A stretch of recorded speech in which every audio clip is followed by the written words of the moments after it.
Comenzamos la segunda parte de eclesiología, que es específicamente la mariología.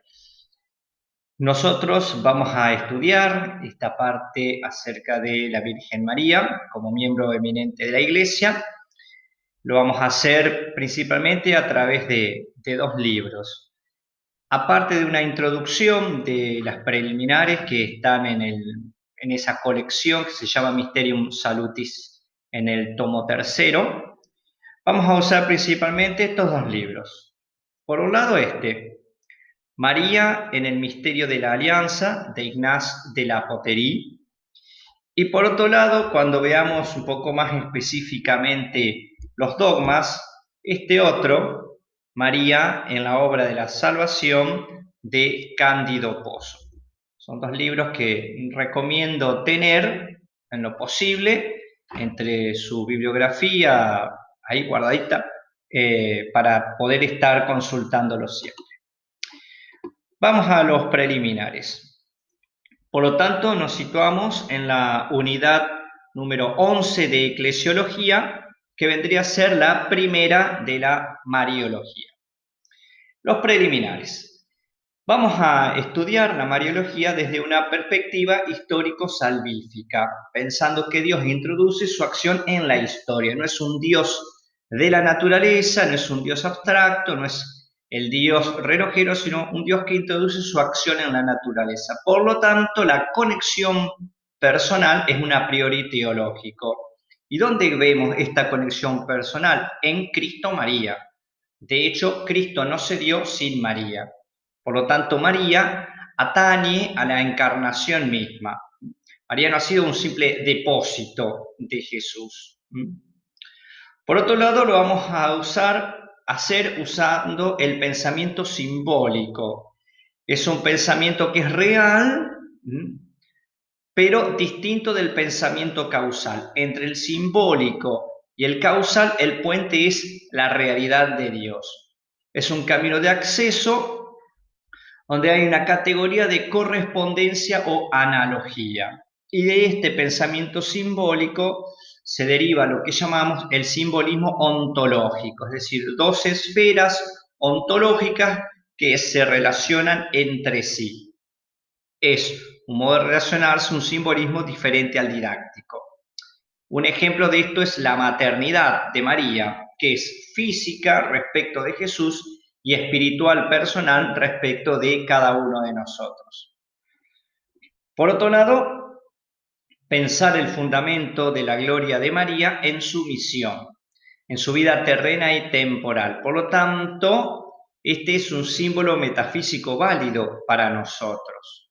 Hablamos de la misión que el sí de María y su acción en Jesús nos trae a nosotros la salvación, mientras que en el paganismo la mujer no es portadora de salvación.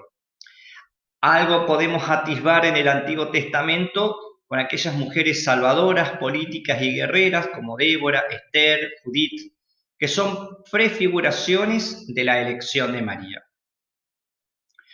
Respecto del modo de haber tratado a María, hay una evolución mariológica.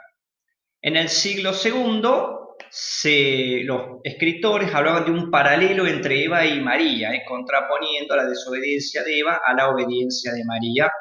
De ahí se iba a tomar también la analogía María e Iglesia, que la vamos a tratar profundamente nosotros también.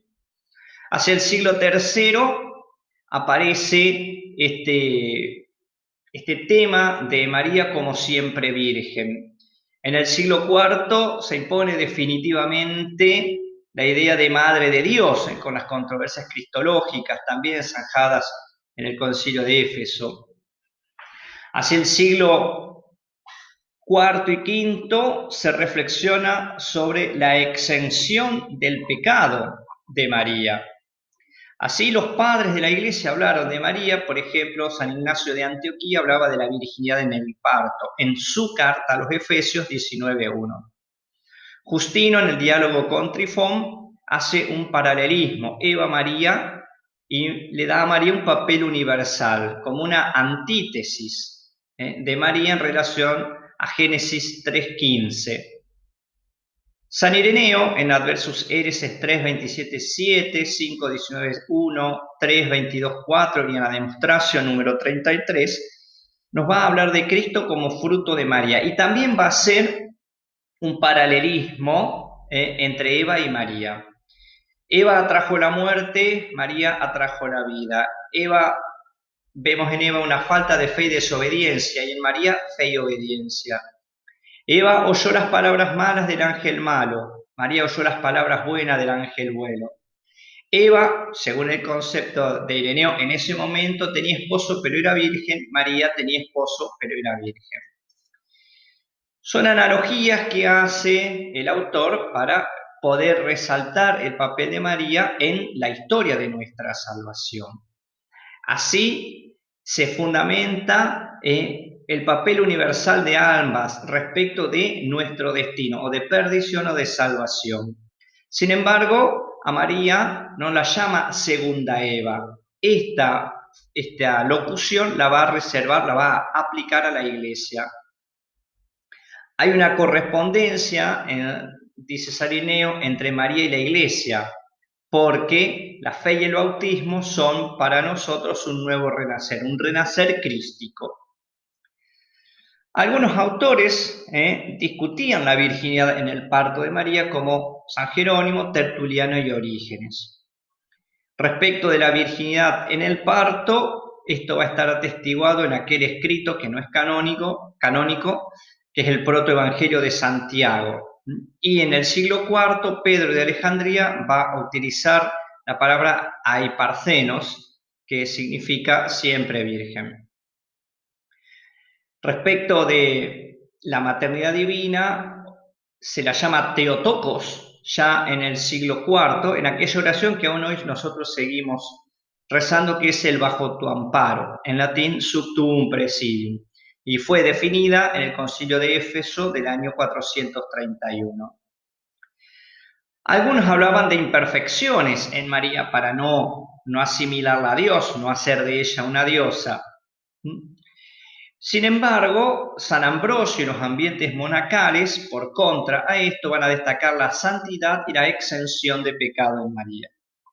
En definitiva, así la Iglesia va reflexionando acerca de las características de María como Madre de Dios, siempre virgen, santísima.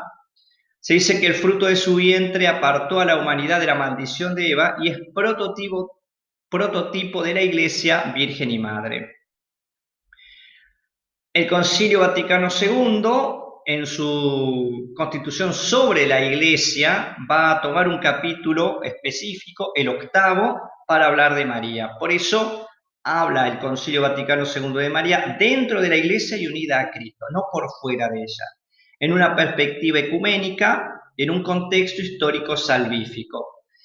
No era intención de este concilio definir controversias, y habla de los misterios de su participación creyente, su ardiente caridad, su esperanza y su fe.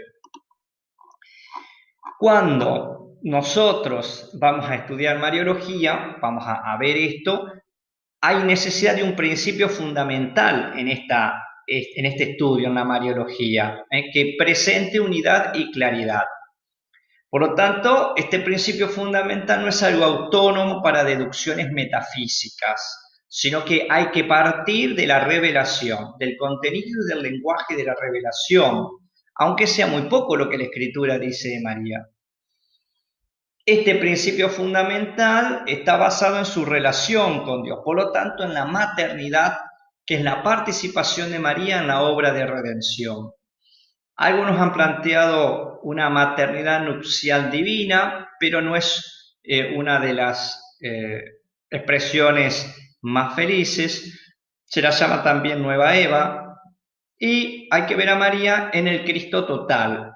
A partir de ahí podría reflexionarse sobre María como prototipo de la Iglesia. Un principio fundamental debe mostrar la armonía y coherencia interior de la obra divina y facilitar el conocimiento teológico. Tenemos que, para encontrar este principio fundamental, volver a Cristo, que es el Hijo de Dios que se encarna para que seamos miembros de su cuerpo. Así, esta obra de la salvación pide la cooperación del hombre. El hombre colabora, coopera en la salvación y en su divinización. Entonces, vemos aquí, volvemos al principio fundamental de la maternidad divina, que es la participación suprema y más real en la humanidad de Cristo y en la suprema cooperación a la obra salvadora. Así podríamos enunciar este principio fundamental como que es la máxima participación en la humanidad de Cristo. María, por lo tanto, ha sido la primera de los redimidos y es de esta manera realización perfecta de la Iglesia. Podemos decir que María es lo que la Iglesia y cada uno de nosotros aspira a llegar a ser. Como esto está basado en esta relación con Cristo debido a su maternidad divina, valoramos mucho, o sea, se resalta el valor de lo carnal natural como una mayor plenitud de gracia. A partir de estos conceptos fundamentales, vamos a ir viendo a María en la obra de la salvación.